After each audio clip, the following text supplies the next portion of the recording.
Wounded human soldier becomes a prize in an alien tournament. The arena roared with savage excitement. Thousands of alien spectators filled the colossal amphitheater, their voices a deafening chorus of hunger for blood. The air smelled of iron, sweat, and burning torches. At the center of it all, chained to an obsidian pillar, was me, a human soldier far from home. My armor was shattered, my body bruised, my wounds barely clotting. I was no longer a fighter here. I was a prize. They called it the Trial of Claiming, a brutal tournament where warriors of the alien clans fought for glory, territory, and me. I didn't understand at first why I, a human, mattered so much, until I saw her. She entered the arena with a grace that silenced the crowd. Tall, silver-skinned, with hair that shimmered like liquid starlight, Vera, champion of the Virelian clan. Her eyes, a piercing violet, locked onto me for only a second before returning to her foes. There was no emotion there, only focus. But something in that fleeting glance struck me, a spark I couldn't aim.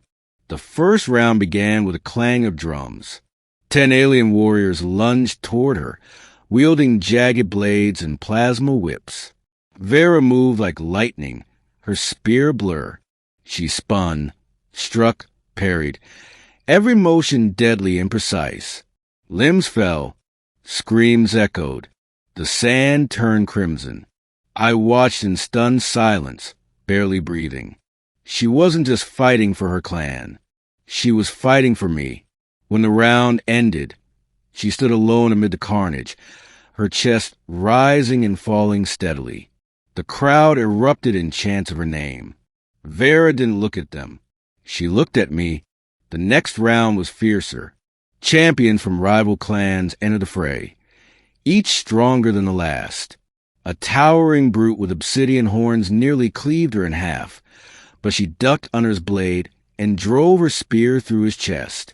Another warrior hurled fire, but she countered with a flash of violet energy that turned flames into harmless mist. Every strike, every motion. It felt like she was drawing closer to me, even if she never moved toward the pillar.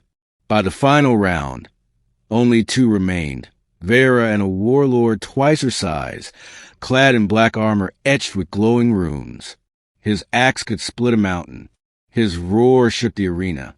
The battle was brutal. Sparks flew as spear met axe. The ground cracked under their strikes. Blood sprayed, hers and his. And then, in a moment of sheer desperation, Vera fainted left, twisted under the axe's swing, and drove her spear through the warlord's throat. The arena fell silent, then erupted in thunderous cheers. The chains around me loosened. I collapsed to my knees, too weak to move. Vera approached slowly, her steps heavy, her body trembling from exhaustion and wounds. She stopped before me, towering yet strangely unsure. By the rights of claiming, the announcer bellowed, "You are hers." I expected cruelty, ownership, a cold declaration that I belonged to her. Instead, she knelt. Her violet eyes softened as she studied my broken form. "Does this displease you?" she asked quietly, voice trembling in a way the crowd couldn't hear. "You saved me," I whispered, my throat raw. "Why?" She hesitated. Then softly, because no one else would. In the days that followed, as she nursed my wounds in silence, I learned the truth. Vera had entered the tournament not for glory, but to protect me. The warlords had planned to fight for me as a trophy, to humiliate humanity further by parading me as spoils. Vera refused to let that happen. "You're free now," she said one night, sitting beside the fire in the quiet of the barracks. "I won. You can leave if you wish."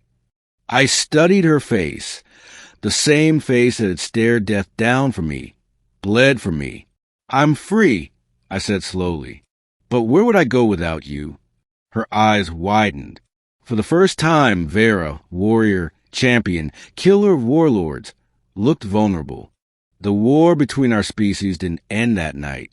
But for the two of us, something else began, something no arena could contain.